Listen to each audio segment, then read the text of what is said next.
A lot of people have been asking for a video on a tour of the inside of my car. So we're just gonna run through that really quick, the before and after of the screen update, as well as a full tour of the inside of my car. All right, everybody, welcome. So this is gonna be a really quick tour around where the screen is at now. The new holiday update pushed out today. So we're just gonna run through this super quick and then we'll come back and see what changed. So first off, down here in the bottom left corner, you have all your driver modes. You got quick controls, which has just a bunch of things you would need pretty quickly. Lights, so you can adjust your headlights, your dome lights, and you can change like how it turns off. Locks, so this is all the phones that are currently connected and the two key cards. Then you have your child lock and your window lock. And then you have some more settings down here. When you walk away, the doors will lock automatically when it takes you far. And this is a new one, driver door unlock mode. So when you come into your car, it'll only unlock the driver door. And then you can get notifications on if you left the door open or the windows. And you get like a noise and all that good stuff. Display, you can just change which mode the display is in. So this is day mode, it's all white, and the GPS is like the actual GPS screen. Or if you want night mode, which is what it was on, then it's all black. And GPS is black, just like how Google Maps would be. You can adjust your display brightness. You can put in screen clean mode to where it's easier to clean the screen without touching a bunch of buttons. And you press and hold a button to unlock the screen from there, take it back to normal. You can change your language settings, your time format, your energy display, which will be up here. You can change it between percentage and distance, or you can come up here and just tap on it and it changes automatically. You can change if you want kilometers or miles, the temperature, display, the PSI or bar for tire pressure. These are all drive modes. So chill mode, sport mode for the acceleration. You can change how stiff the steering wheel is. I usually leave it in standard when I'm driving around and put it in sport whenever I'm doing autocross. You can change how intense the regen is. You can change how the car acts when you come to a stop. So you can have it creep or roll forward like you would in a normal automatic car. So this is a big one that people are wanting to know about in the previous video. We'll come back to that at the very end. Right here you can change slip start if you're in snow, sand, or mud.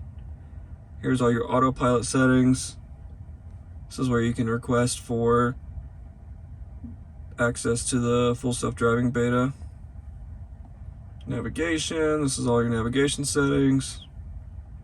Safety and security. Couple basic things, Sentry mode, dash cam, Joe mode, which just quietens all the dings and stuff that the car makes. Service, here's all your service settings. You can see your owner's manual, you can adjust your headlights, reset tire pressure sensors, change your wheel configuration if you have bigger wheels or smaller wheels, calibrate the cameras, calibrate the seats, bunch of stuff. Software, this is where you see how many miles your car has.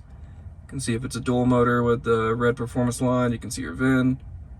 You can see all your software stuff and all the optional things that you have. And here's where the upgrade screen is. I don't have any upgrades available because I have all of them currently. This is where you open the glove box, so it can either be super quick, press the button, open glove box, or you can use voice control. And here's your audio bar. You can drag it up to here. You can do about halfway and you get some like quick settings. All the way up with Spotify, you can see all your recently played, your playlists, genre moods. You can scroll through all the Spotify playlists. And then you have your radio phones, just Tesla streaming, karaoke, which is just karaoke stuff. Tune in, Tidal, which is new. Settings, you can adjust the speakers, where the balance is, options, and you can adjust which ones are at the bottom down there. Here's how you turn on your cameras. You can change your wiper mode if you want to be automatic or on or off or one of those settings. Here's a little up arrow, and you have your phone book, calendar, camera again, energy usage, charging, web browser, entertainment, which is games and stuff, toy box, we'll come back to that in a second, driver's side heated seat, air conditioning, which you pull up and you can adjust like this, all of your heated seats, you can adjust everything up top, leave it on when you open the door, set it to dog mode or camp mode. Then your temperature adjusts and you can turn it off to be dual zone or not. Passenger side heated seat, front defrost, rear defrost, volume. And in entertainment, we have all these games that you can play when you're in park. Theater mode, this is all your stuff you can look at. Toy box. Emissions, you can make somebody fart if you want. You can put it on the scroll wheel or on the turn signal, and you can choose which fart sound that you want. You can make beats. This turns on the heated seats and the heater, and it plays like romantic music and has a fireplace. You can draw right here. This turns the GPS into the Mars, in your car is the Mars rover. Santa mode, it turns your car over here into that, and it snows, and it plays Christmas music. This one, you click it down 5 times, and it makes the road look like that, and it plays a SNL skit that I'll put on the screen right here.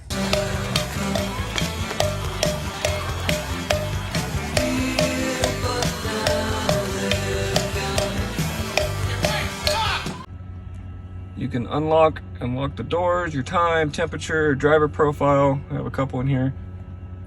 That means I have a software update ready. Sentry mode, dash cam, and I can tap on that. I can tap on that and go to view my footage. This little icon is home link, so I can use it to open and close the garage, and it does it automatically when I pull up and leave the house. See my Wi-Fi signal, Bluetooth, passenger airbag. Super convenient shortcut on the screen right here is if I want to navigate, since I'm at home right now, if I pull this bar down, or if I pull it to the right, it'll automatically navigate me to work since I have it saved. Pulls it up just like that. And if I was somewhere else, such as at work, I could do the same thing and it would navigate me back to the house. So with the update, this is how the UI changed. You can see the difference down here at the bottom, mainly. The way this works right here, it doesn't have everything at the bottom. You still have all of your extras in this little menu right here. But if you tap and hold, it'll pull it up and you can put any of these down here. You can only have 4 maximum though. But I could swap these around or move them or delete them. It's just like putting apps in your phone basically. And then over here would be your recent, and there would be, you just have 1 maximum for recent apps. And then for the setting, there's no swipes down here anymore. There's no obvious button for the air control other than the temperature right here, which is like a quick control kind of thing. And the seats, the heated seats are automatic now in the front, so that's really nice. And if you wanted to access the full thing like you would tap on the little vent before, you just swipe up down at the bottom anywhere. And then it pulls up the whole menu. And this is pretty much all the same, aside from the auto on each side. And this side would control the right side, obviously. You can also just tap on the number itself. As far as the settings go, this is all the quick settings now. They moved a lot of stuff in here, like the glove box used to be down at the bottom. So moving on to pedals and steering. This is all still the same, except now track mode is in here, and track mode still looks the same. Charging right here, still the same. Autopilot, there's a bunch of stuff in here. I'm pretty sure all of this is still the same, except now I have the full self-driving beta, so that's just a couple added things in here. Same with the locks. Lights. The display is still the same. This is where your trips are now. They used to be down here at the bottom. You could just swipe over and see it, but now you have to go into here, which is kind of dumb. Seems like the general consensus on it. Here's all the navigation settings, all the safety settings. This is where you can see your tire pressure now in service instead of at the bottom, which a lot of people also think that's dumb. user manual, all that fun stuff. Software, mileage, this is all still the same. Another really cool thing they added, in the autopilot screen, you can go right here to automatic blind spot camera. So whenever you were to put your blinker on, whichever way, it'll pop up the camera for the left or the right. For driver profiles, that's up here at the top now. It used to just be on the main display up here. There isn't a lot of stuff that there used to be up here anymore, which is kind of annoying. It seems like they went from, the general consensus it seems like is they went from a iPhone type interface to an Android type interface, which I could see that. This just doesn't, I don't think this looks the best. It's kind of growing on me, but I still think I prefer the old way. Maybe it's just because I'm resistant to change or something. So everything is just included in this one menu now. Everything still looks the same, except for arcade. They have a different interface now. And I believe they might have added a few games like this one, for example, which is a lot of fun. Toy box, pretty much all the same, except now they added light show, and yes, you can make your own custom ones and upload them to your car through the USB drive or whatever storage device you would use for your dash cam.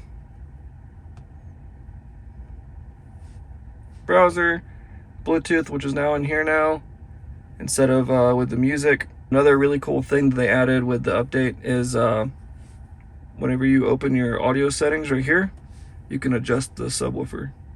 Because there is a subwoofer with a stereo that's in this car, and before you could just adjust the bass, the low end, but now you can adjust the actual subwoofer itself, which is really nice. And immersive sound, I usually just leave on auto.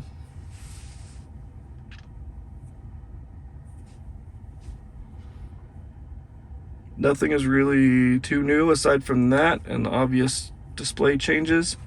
You can still swipe down on the navigation bar to navigate you home or work.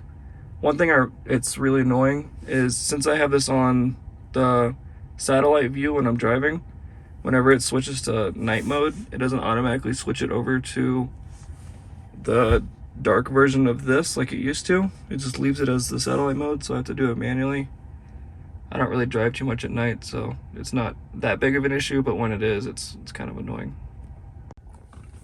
I had a couple comments that were asking how track mode works. So let me pull it up real quick and I'll show you exactly what all you can adjust. So when you go to customize here, this one right here, race preset and drift preset are from the factory. And for drift preset, 100% rear wheel drive, stability control completely off. Regenerative braking, 100%. For the factory race preset, it's just 50-50. Stability controls at 0. And it goes down to -10. For my base tune, this is what I was using in autocross. I could probably push it a little bit more towards the rear, but I had it at a 40 front and 60 rear, -4 stability control. And then when I want to go slide around the snow, I have it 80-20, -4. Makes it super controllable, but you can add your own, name it whatever you want, and you can go in here and adjust these to how much ever power you want. You could be 100% front wheel drive, 100% rear wheel drive, and any mix in between. And then stability control completely off or all the way on. For these, the post-drive cooling, it'll just leave the car on for a little bit after you drive to help cool the car down. For compressor overclock, basically it'll put the cooling system into overdrive, so it's beyond its normal operating rate, as it says right here. It is a as it is same with overclocking computer parts. It will reduce the life of the components, but it will cool the car a lot faster. And you can set up dash cam for laps. So whenever you start a lap, whenever you mark it on your map, you can start it and have a lap timer, and it'll show you on the GPS where the map is that you drew out.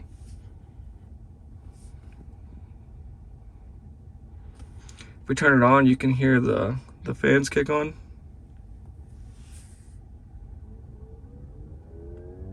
You can hear it spool up a little bit. What it shows over here is blue is you're good, basically. And when it starts to go to red, that means you're losing traction on that tire specifically. The color of these will change based on the temperature of them. Same thing with the brakes. You have your G-force meter right here. It'll move around as you drive. And I also have my manual one up here. And then a big thing that other people were asking for is, oh, you have to go through all these menus and stuff. Well, I didn't know that if you just press this right here, it'll just bring you up to the quick change menu basically. So thank you for that comment right here. Thank you so much. That was really helpful. Same thing whenever you have the car in just regular drive mode. If you have it like this and say I wanted to go to Walmart, I could just tap these three little dots and you can add trips and you can go to your settings and that pulls up your settings super quick. One thing that doesn't work anymore that I kind of don't like is used to you could swipe on the audio control, but now it just brings up the air conditioning. So what you have to do is you just have to tap on it or manually grab it and drag it. One thing really nice about HomeLink is whenever you pull away from your house, it'll automatically close the door, and whenever you pull up to it, it'll automatically open it, and you can set the distance you want it to do all that stuff at. So for a general tour, this is what it looks like when you're sitting in the driver's seat. Just have your screen, nothing over here, steering wheel, blinker, shifter. Then ignore all the trash, please. There's a lot of stuff. Then this is the old version. The new one has a slide right here and like a stationary spot right here. But this is all storage. You can lift all this up, put it down. Cup holders, armrest, more storage underneath here, which is where I keep my controller. And then for glove box, that's all right there. Or I could go like this, open glove box. It opens the glove box. Another thing I could say is my ass is cold and it would turn on the heated seats, or I could say open butthole and it would open the charging door. There's a couple little Easter eggs like that are fun to play with. For the front, let's open the front here.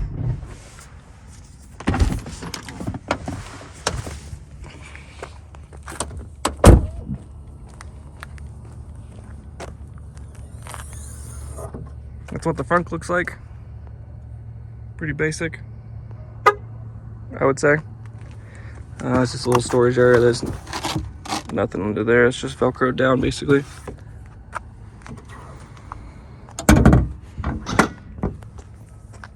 And then for the trunk over here,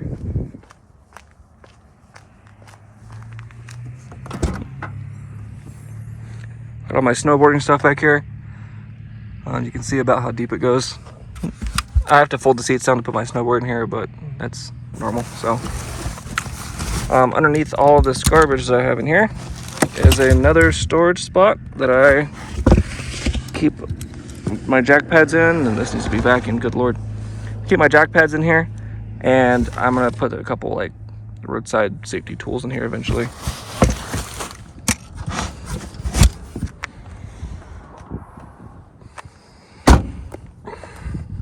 So the back seats, there's a lot more room back here whenever this isn't in easy access mode, but here's the back seats. Ignore all the trash, please. Really need to clean this car out. Seats fold down right here, and there's a little lever. You just pull it up and they come down. They will fold flat, but right now it's hitting my front seat, so it's not going to. And then I have my car seat, but that seat would fold down. It's a 60-40 split. Pretty standard stuff.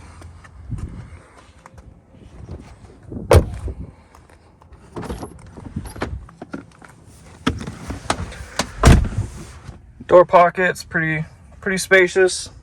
Probably already said it, but rear heated seats and front heated seats. And for the vents in the back, just a standard kind of regular adjustment vent like that. And the Plaid Model S is the same kind of system like this, and there's a screen back there. But yeah, that's pretty much it. Nothing too crazy. Just a regular old car. Full panoramic glass sunroof. Aside from this bar right here, the Model Y doesn't have that bar, so that's really nice. But I always forget this glass sunroof's here. I never look up there. Mirrors auto fold when you close and lock the doors. So if you're curious what these knobs do on the steering wheel right here, is this one on the left here pauses and plays the music, and will also control volume when you scroll up and down on this. And you can skip the song to the right, or if you push it back the other way, it'll restart the song or go back. And then on this one, controls your cruise control and your follow distance. If you push it to the right or to the left, it'll increase or decrease the follow distance. And then just cruise control when you scroll up and down. You can do a big scroll like that for 5 miles an hour, or you can do little increments for 1 mile an hour. Something I always thought was really cool about this car, whenever some of the settings, whenever you get out and the car locks,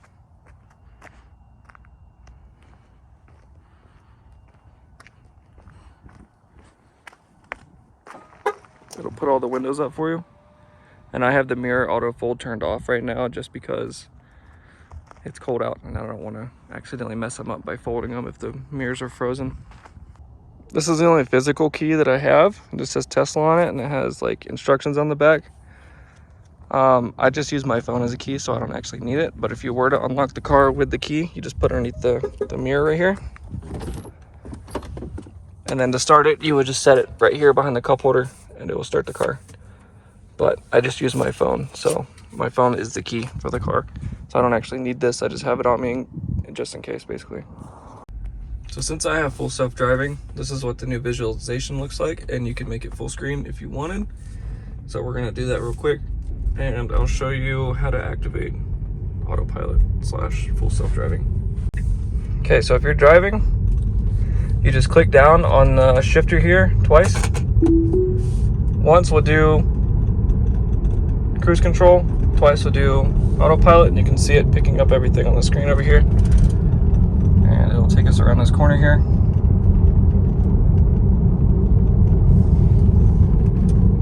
See that I'm not touching it.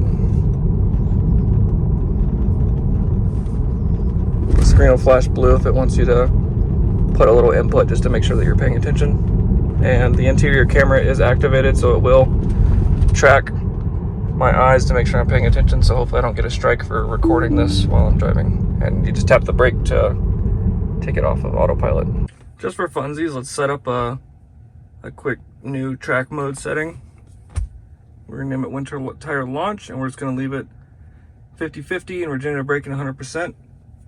Everything normal, and we're gonna go do a launch.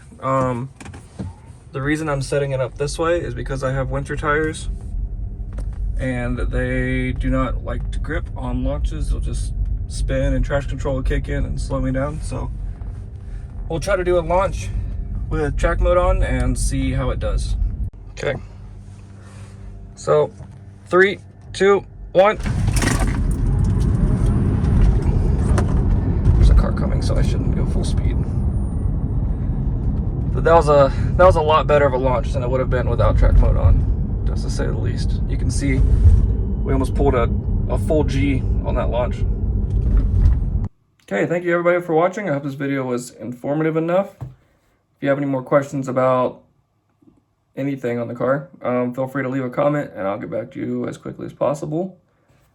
I am here in my office again because this time I didn't forget to record an outro, but I took a picture instead of recording, so yeah.